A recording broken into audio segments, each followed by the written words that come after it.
Assalamualaikum warahmatullahi wabarakatuh.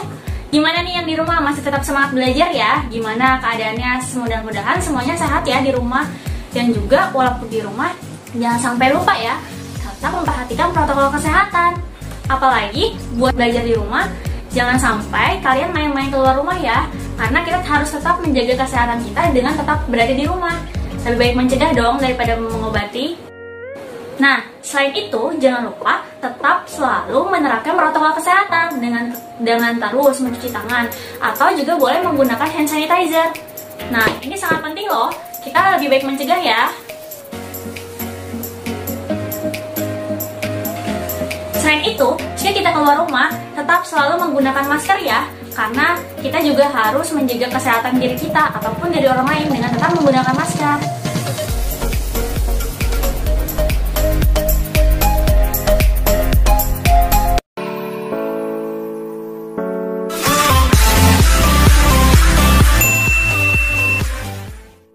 Pada kesempatan kali ini, Ibu akan menjelaskan mengenai komunikasi telepon bahasa Indonesia. Yuk kita simak penjelasan dari Ibu. Jangan sambil ngobrol ya, atau jangan sambil main games juga. Tetap fokus.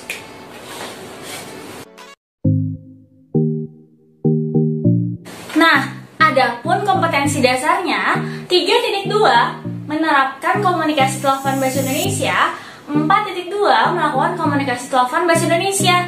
Jadi ini merupakan kompetensi dasarnya ya.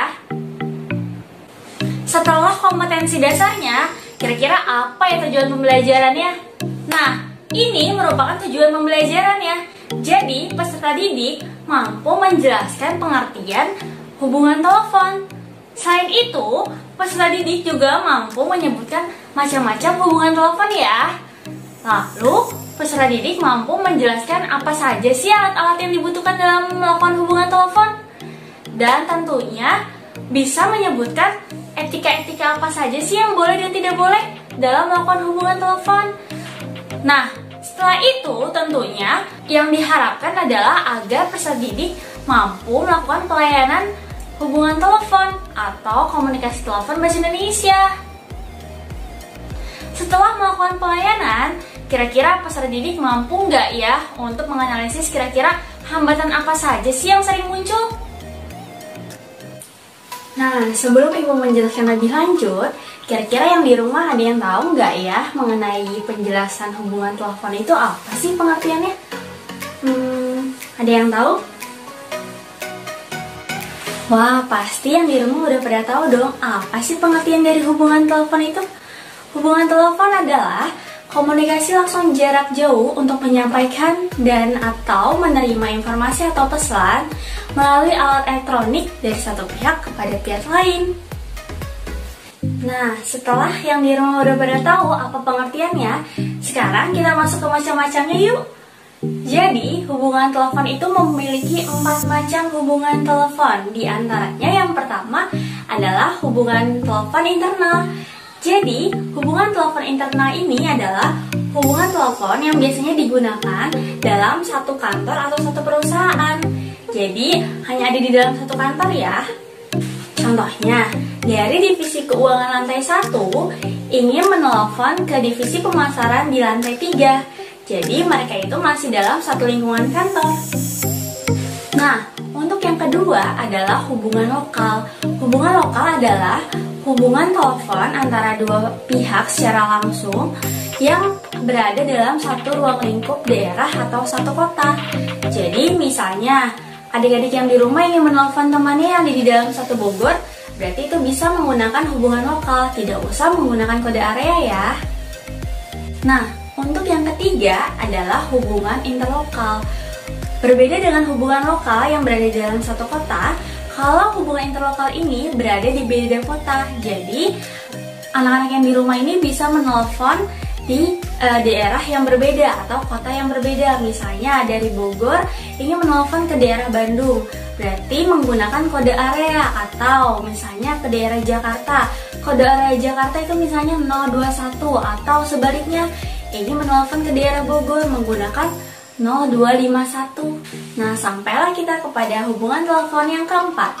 Jadi hubungan telepon yang keempat ini namanya adalah hubungan telepon internasional, di mana hubungan telepon internasional ini adalah hubungan telepon jarak jauh antara satu negara ke negara lainnya. Misalnya dari Indonesia ingin menelpon saudara yang ada di Singapura, ataupun sebaliknya. Hayo, sampai di sini sudah paham?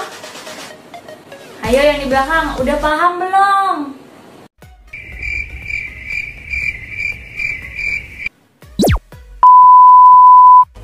Nah, karena dari tadi kita sudah membahas mengenai hubungan telepon, kira-kira ada yang tahu nggak nih apa aja sih yang harus dibutuhkan dalam melakukan hubungan telepon? Apa ya? Jadi, berikut ini merupakan alat-alat yang harus kita butuhkan untuk melakukan hubungan telepon. Yang pertama, ya udah pasti ya, kita harus memiliki pesawat telepon. Selain itu, kita juga membutuhkan yang disebut kalender meja. Kalender meja ini berfungsi agar kita mengetahui tanggal berapa hari ini dan kira-kira untuk janji temunya tanggal berapa sih? Nah, ada juga peralatan telepon lainnya seperti kita membutuhkan yang disebut LPT atau lembar pesan telepon. Lembar pesan telepon ini merupakan lembar pesan telepon untuk melakukan penerimaan telepon. Jadi kalau misalnya ada telepon masuk, kita membutuhkan lembar pesan telepon untuk menulis apa aja sih pesan-pesan yang disampaikan oleh si penelpon. Selain ada LPT, kita juga membutuhkan block note. Kalau LPT digunakan pada saat kita menerima telepon, block note ini kita gunakan pada saat kita melakukan panggilan telepon keluar. Jadi kita harus sudah tahu nih tujuan kita menelpon ini untuk ke siapa sih, dan apa saja sih pesan yang akan kita sampaikan kepada si penerima telepon. Jadi ada dua ya, ada LPT dan block note. Setelah kita sudah mengetahui alat-alat apa saja yang dibutuhkan dalam melakukan hubungan telepon, kira-kira pada tahu nggak nih etika apa saja sih yang harus kita lakukan dalam melakukan hubungan telepon? Nah, jangan sampai kita melakukan hal yang tidak sopan ya untuk melakukan hubungan telepon. Yuk, langsung saja Ibu kasih tahu apa saja sih etika yang boleh dan tidak boleh dalam melakukan hubungan telepon.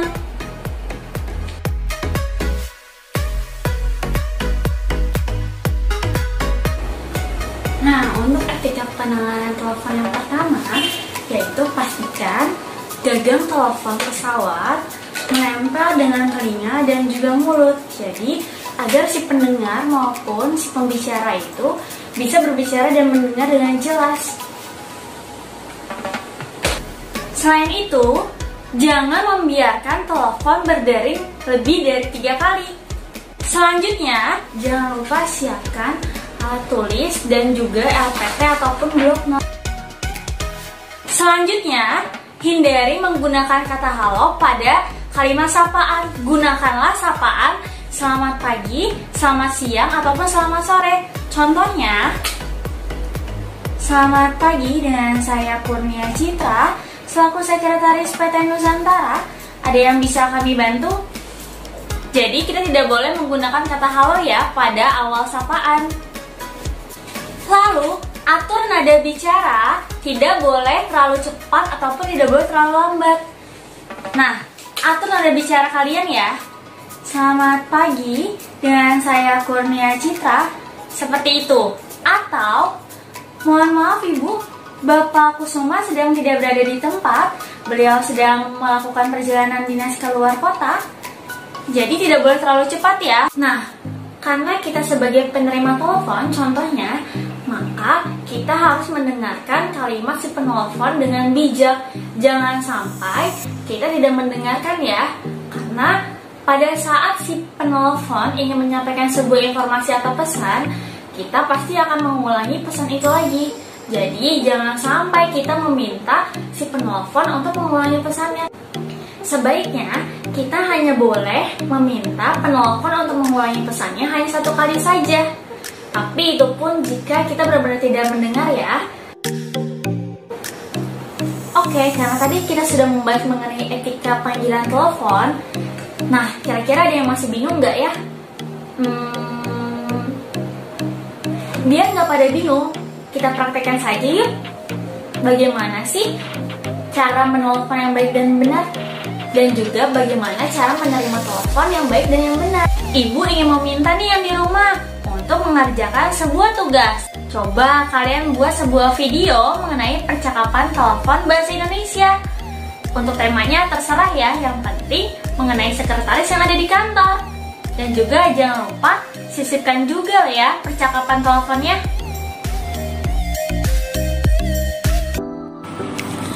Nah, sekarang yuk kita simpulkan.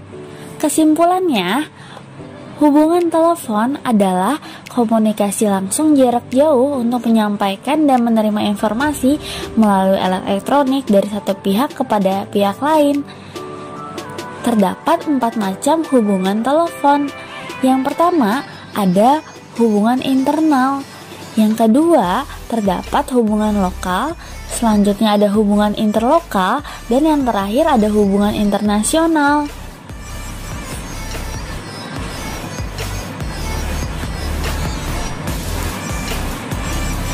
Dalam melakukan hubungan telepon, terdapat etika penanganan telepon, yaitu etika penanganan telepon masuk dan juga etika penanganan telepon keluar.